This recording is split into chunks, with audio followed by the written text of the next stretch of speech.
ಶ್ರೀಕೃಷ್ಣನು ಬದುಕಿನಲ್ಲಿ ಯಶಸ್ವಿಯಾಗಲು ಕೆಲವು ಮುಖ್ಯವಾದ ಸೂತ್ರವನ್ನು ತಿಳಿಸಿದ್ದಾರೆ. ಈ ಸೂತ್ರವನ್ನು ನಾವು ನಮ್ಮ ದಿನನಿತ್ಯದ ಜೀವನದಲ್ಲಿ ಅಳವಡಿಸಿಕೊಂಡರೆ ಯಶಸ್ಸು ನಮ್ಮದಾಗುತ್ತದೆ ಎಂದು ಶ್ರೀಕೃಷ್ಣ ತಿಳಿಸಿದ್ದಾರೆ.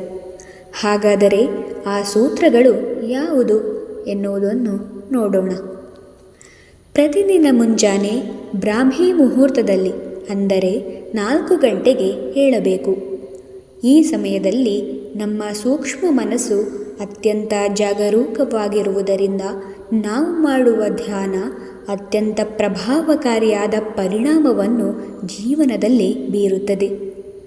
ಪೂರ್ವ ಅಥವಾ ಉತ್ತರಕ್ಕೆ ಮುಖ ಮಾಡಿ ಆಸನ ಪ್ರಾಣಾಯಾಮಗಳನ್ನು ಮಾಡಬೇಕು.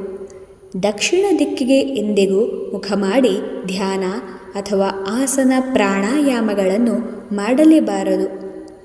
ಯಾವುದಾದರೂ ಮಂತ್ರವನ್ನು ಪ್ರತಿದಿನ 108 ಸಾರಿ ಜಪಿಸಬೇಕು. ಪ್ರತಿದಿನ ನಮ್ಮ ಶಕ್ತ್ಯಾನುಸಾರ ದಾನವನ್ನು ಮಾಡಬೇಕು.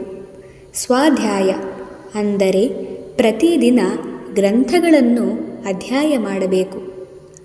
ವೀರ್ಯ ಎಂಬುದು ಪ್ರಾಣಶಕ್ತಿ, ಅದನ್ನು ಜಾಗರೂಕತೆಯಿಂದ ಕಾಪಾಡಿಕೊಳ್ಳಬೇಕು. ಸದಾ ಸತ್ಸಂಗವನ್ನು ಮಾಡಬೇಕು. ಶುದ್ಧವಾದ ಸಾತ್ವಿಕ ಆಹಾರವನ್ನು ತೆಗೆದುಕೊಳ್ಳಬೇಕು. ಅತಿಯಾದ ಹುಳಿ, ಸಿಹಿ, ಖಾರ ಪದಾರ್ಥವನ್ನು ಸೇವಿಸಬಾರದು.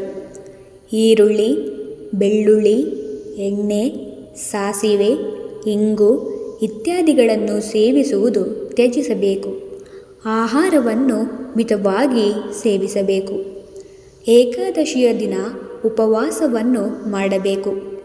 ನಿರಾಹಾರ ಕಷ್ಟವಾದರೆ ಹಾಲು ಹಾಗೂ ಹಣ್ಣುಗಳ ಸೇವನೆ ಮಾತ್ರ ಮಾಡಬಹುದು. ಅಹಿಂಸೆಯನ್ನು ಅಳವಡಿಸಿಕೊಳ್ಳಬೇಕು. ಯಾರಿಗೂ ನೋವನ್ನು ನೀಡಬಾರದು.